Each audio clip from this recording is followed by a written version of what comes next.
Have you wondered what exactly is the Mediterranean diet? Where does it come from? And why is everybody always talking about it? In this video, I'm going to explain exactly what the Mediterranean diet is and why it matters for you. Don't worry if you are brand new to this topic. I'm going to make it as simple as I can for you. If you're new here, hi, I'm Dr. Anna. I'm a medical doctor. I was trained in Italy in the center of where the Mediterranean diet originates. I'm also extremely passionate about nutrition. I'm also gonna throw this out there.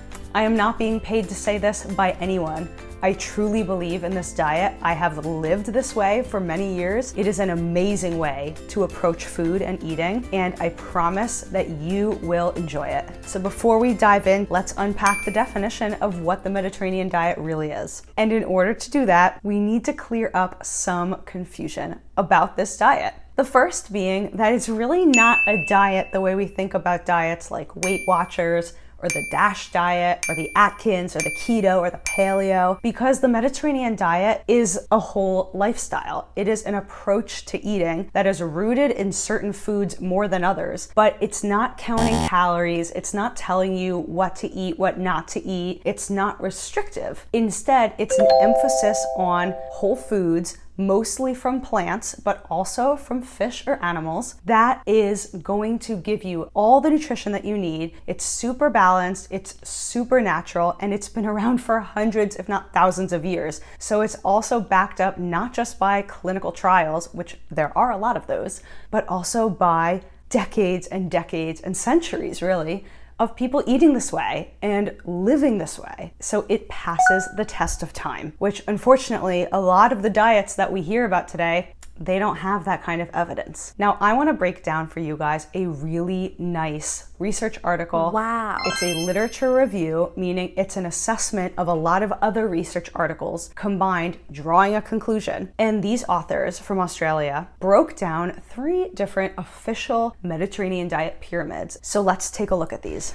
Okay, so here we have our summary article, breaking down 3 different Mediterranean diet pyramids. So this research study, published in the journal Nutrients in 2015, takes a deeper dive into the actual components of the Mediterranean diet. Because like I mentioned before, this is a diet centered on the way a lot of cultures in the Mediterranean region have been eating for centuries, if not thousands of years. And as we all know, there is more than one culture in that region.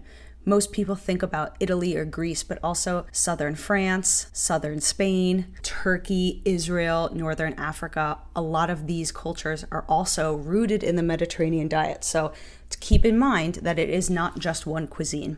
So let's look at this awesome chart. And they break down a comparison of dietary recommendations for 3 Mediterranean diet pyramids.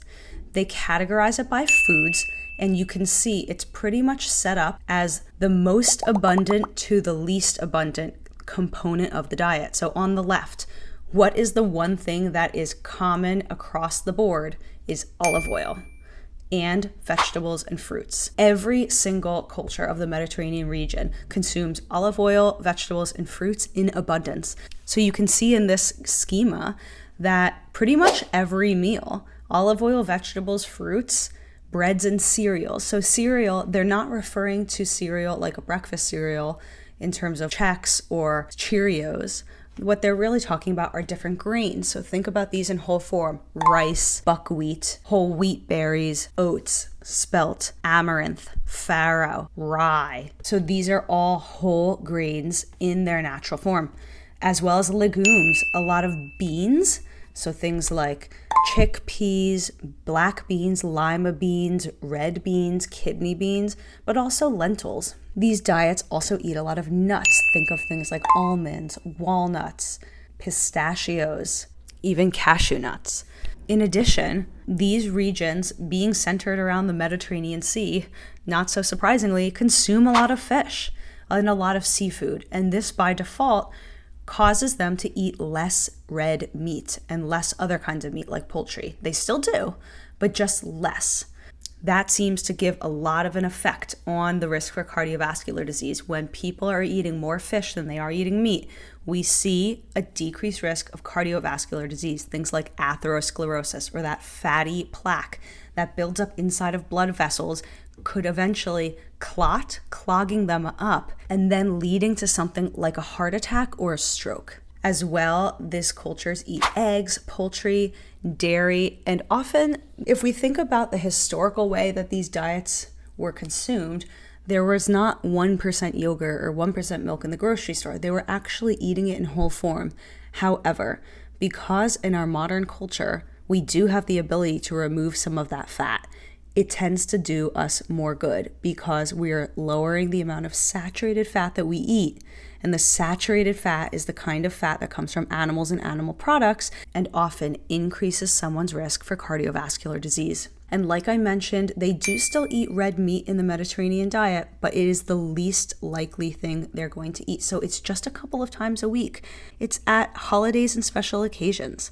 It's not something that they're eating on a daily basis. As well, this region is really famous for drinking a lot of wine, but when I say a lot of wine, it's actually not a lot in volume, but they definitely drink wine sparingly. As well, they do consume sweets, but often desserts are in the form of fruit. So natural sweets, things that come right from nature. All right, so if you found this information useful so far, go ahead, hit that thumbs up button and subscribe. I want you to follow along in my channel so that you can learn everything there is to know about the Mediterranean diet and start eating this way as soon as possible. So now that we have a really good foundation under us of what the Mediterranean diet really is, here are my top 5 foods for how you can start eating the Mediterranean diet starting today. And I think these are not going to come as such a surprise for many of you.